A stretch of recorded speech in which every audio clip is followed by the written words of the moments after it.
इस कहानी की शुरुआत उस समय से होती है जब हमारे देश को सोने की चिड़िया नाम से जाना जाता था।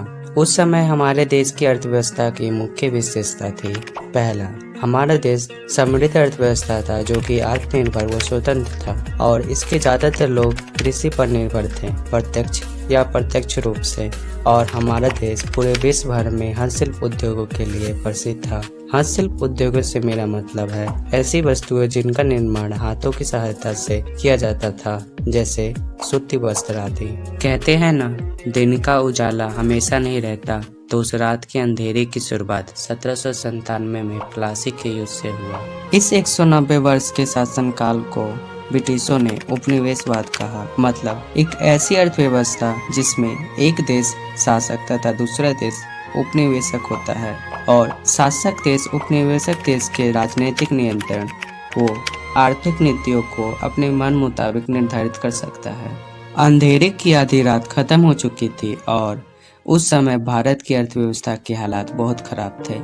सभी क्षेत्र, कृषि क्षेत्र, औद्योगिक क्षेत्र व व्यापार क्षेत्र के हालात बहुत खराब थे। तो सबसे पहले हम बात करेंगे कृषि क्षेत्र की। देश की कुल जनसंख्या का 85% लोग गांव में रहते थे।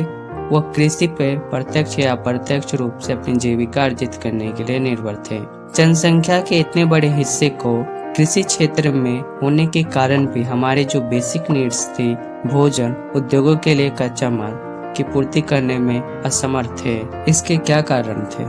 पहला कारण था जमींदारी व्यवस्था। जमींदारी व्यवस्था से मेरा मतलब एक ऐसा व्यवस्था से है जिसमें किसानों को अपने फसलों के उत्पादन से होने वाले लाभ का एक बड़ा हिस्सा जमींदारों द्वारा ले लिया जाता था और यह हिस्सा जमींदारों के द्वारा लगान के रूप में ब्रिटिशर्स को दे दिया जाता था। यदि कोई किसान किसी कारण से अपने लगान को चुका नहीं पाता था तो उसकी जमीन को जबरन छीन लिया जाता था और उसे विभिन्न प्रकार से प्रताड़ित किया जाता था। दूसरा कारण है कृषि का व्यवसायीकरण। कृषि के व्यवसायीकरण से अर्थ है फसलों का उत्पादन स्वयं के उपभोग के लिए करना, न कि बाजार में बेचने के लिए। तीसरा कारण था उत्पादकता का निम्न स्तर। ब्रिटिश शासकों का मुख्य उद्देश्य अपने देश की अर्थव्यवस्था का विकास करना था, जिसके कारण उन्होंने कभी भी भारत की शिक्षा, कृषि, तकनीकी, सिंचाई आदि पर कभी भी ध्यान दिया ही नहीं। और चौथा कारण था निवेश में कमी। बाढ़ नियंत्रण, जल निकासी में निवेश की कमी का सामना भारत कर रहा था। कृषि क्षेत्र में 85% लोगों के जुड़े होने के कारण भी इसकी हालात इतनी खराब थी।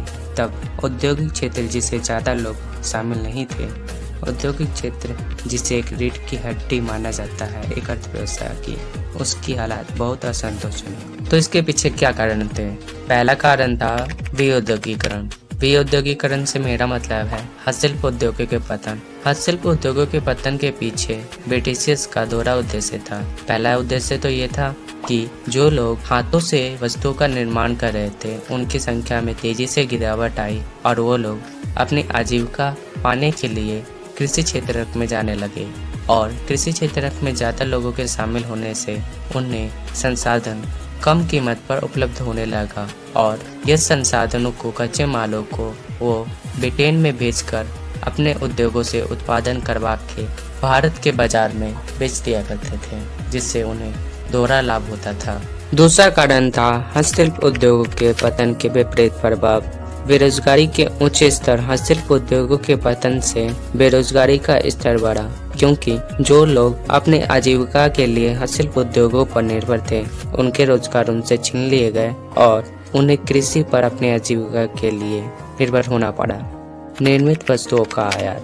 भारत में निर्मित वस्तुएं मशीनों से निर्मित वस्तुओं के सामने प्रतियोगिता में टिक नहीं पाई। इससे ब्रिटेन में निर्मित वस्तुओं के आयात को प्रोत्साहन मिला और ब्रिटिश से आने वाली निर्मित वस्तुओं का भारतीय बाजार पर एकाधिकार नियंत्रण हो गया। तीसरा कारण था पूंजीगत वस्तु उद्योगों का अभाव।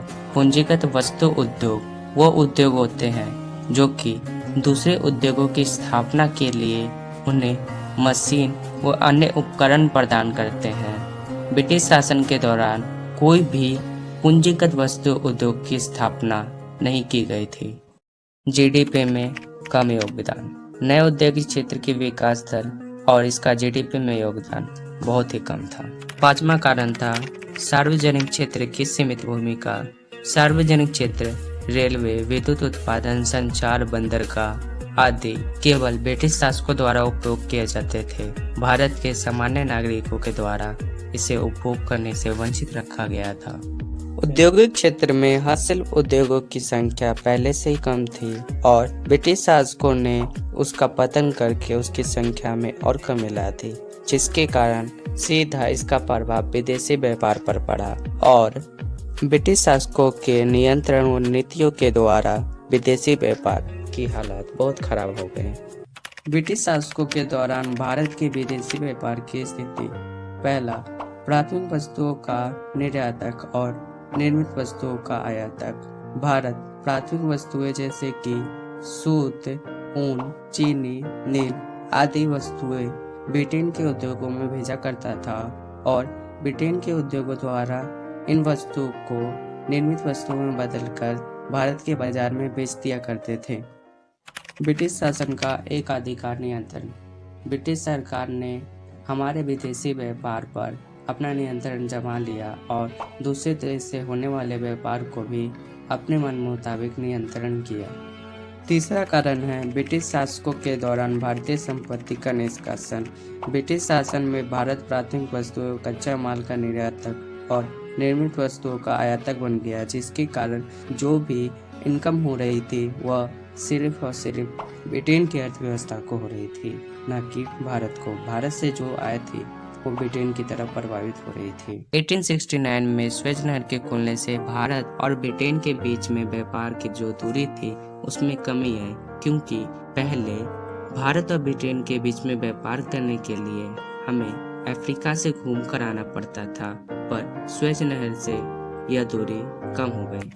जानकी संरचना: ब्रिटिश शासन के दौरान जानकी रसाओं में एक गतिहीन और पिछड़ी अर्थव्यवस्था की सभी विशेषता सम्मिलित थी। इसका पहला कारण था ऊंची जन्म दर और मृत्यु दर। उस समय बहुत ज्यादा ऊंची जन्म दर और मृत्यु दर थी। दूसरा कारण था अति निम्न साक्षरता दर। साक्षरता दर 16% से भी कम थी और लगभग 7% तक पहुंच जाती थी। तीसरा कारण खराब स्वास्थ्य सुविधाएं। सार्वजनिक सुविधाएं या तो जनसंख्या के बड़े समूह के लिए उपलब्ध ही नहीं थी और उपलब्ध थी तो बहुत ही अपर्याप्त मात्रा में। परिणाम स्वरूप जल और वायु से होने वाली बीमारियों से बहुत सारे लोग मारे जाते थे। चौथा कारण है ऊंची शिशु मृत्यु दर। उस समय लगभग 218 प्रति हजार की खतरनाक शिशु मृत्यु दर थी। निम्न जीवन प्रत्याशा। जीवन प्रत्याशा से अभिप्राय है एक एवरेज आय से। वर्तमान में ये 68 वर्ष है, जबकि उस समय यह 44 वर्ष थी केवल। छठा कारण व्यापक गरीबी। व्यापक गरीबी के बारे में कोई आंकड़े उपलब्ध नहीं थे, पर यह कहा जा सकता है कि उस समय पूरे भारत में बहुत ज़्यादा गरीबी थी। आगे बढ़ने से पहले हमें कुछ बातों के बारे में जानना आवश्यक है, जैसे कि पहली जनगणना 1881 में हुआ था भारत में। 1921 को महान विभाजन वर्ष कहा जाता है। 1921 को महान विभाजन वर्ष इसलिए कहा जाता है क्योंकि 1921 के बाद मृत्यु दर बड़ी तेजी से कम गया था और जनसंख्या में वृद्धि बहुत तेजी से हो रहा था। इसके बाद जनसंख्या में वृद्धि में कमी कभी भी नहीं आई। आधारित संरचना जैसे कि रेलवे, सड़क, यातायात, टेलीफोन, डाकघर के विकास करना आधारित संरचना कहलाता है, क्योंकि अंग्रेजों को हमारे देश भारत में शासन करना था, जिसके लिए कुछ आधारित संरचना का विकास किया गया, जो कि केवल अंग्रेजों के उपभोग के लिए था, न कि आम जनता के उपयोग के लिए।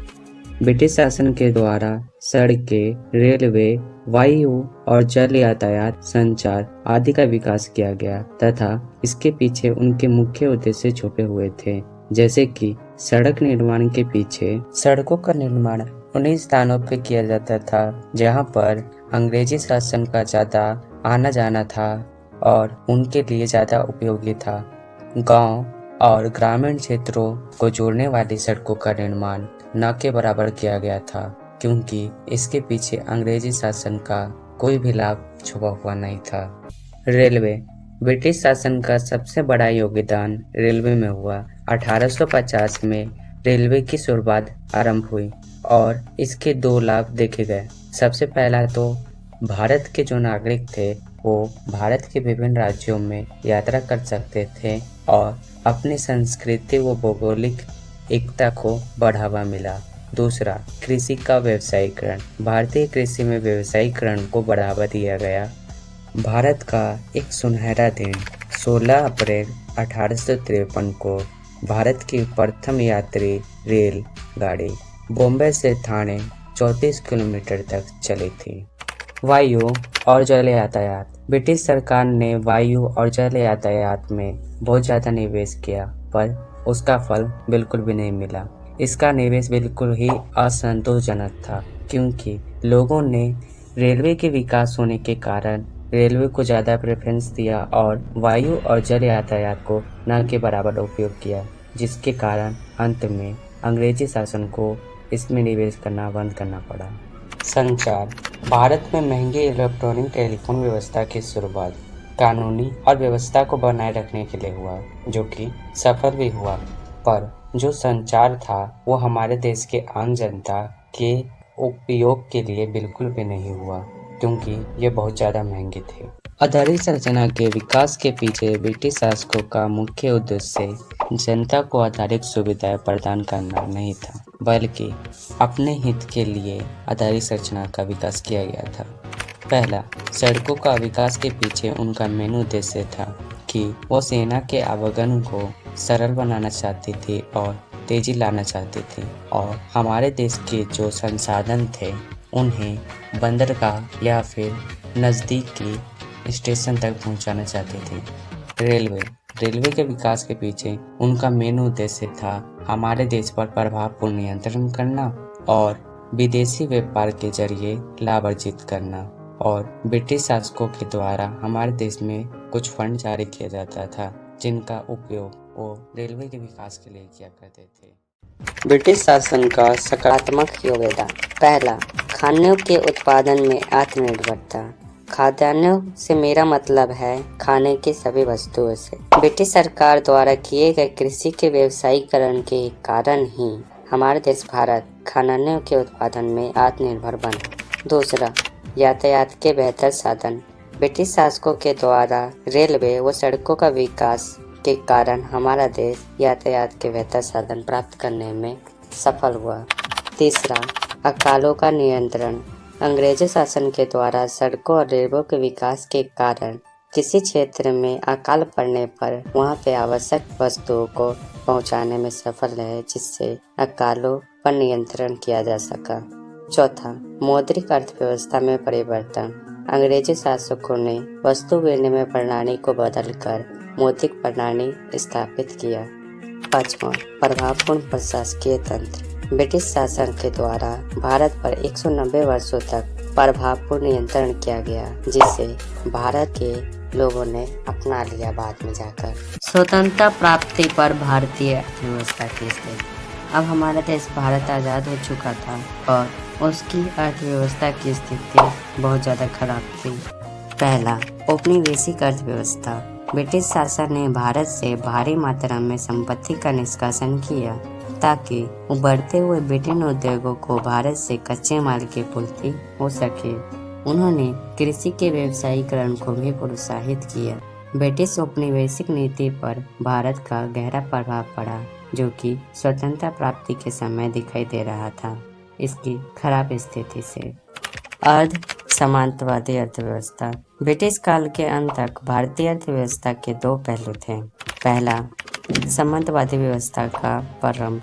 जमींदारी लगान की ऊंची दर को वसूलते थे और काश्तकारों मतलब किसानों के प्रति बहुत ही क्रूर रहते थे।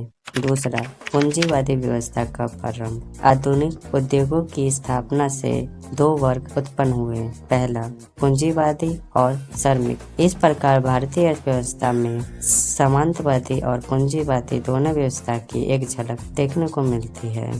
गतिहीन अर्थव्यवस्था। भारत की अर्थव्यवस्था बहुत ज़्यादा गतिहीन थी। 20वीं सदी में 2% से भी कम हमारे देश की उत्पादन में वृद्धि दर थी।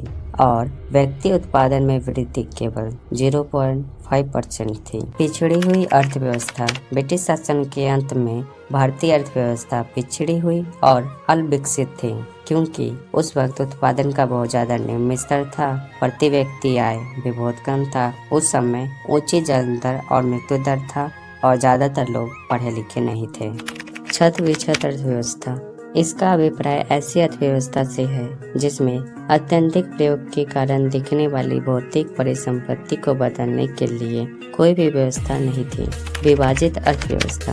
अंग्रेजों की नीति फूट डालो और शासन करो की नीति ने सदैव धर्म, जाति, भाषा और संस्कृति के आधार पर हमारे देश के विभिन्न धर्म जाति के लोगों के बीच में मतभेद जन्म दे दिया था। इस तरह आपका फर्स्ट चैप्टर खत्म होता है और मैं आप सभी को बताना चाहूँगा कि ये मेरी फर्स्ट वीडियो है और इस वीडियो में कमी हो सकती है और हम कंटिन्यूस इसको इम्प्रूव करने की कोशिश कर रहे हैं। तो आप हमारे चैनल पे बने रहे और हमारे चैनल को सब्सक्राइब और वीडियो को लाइक कर दें।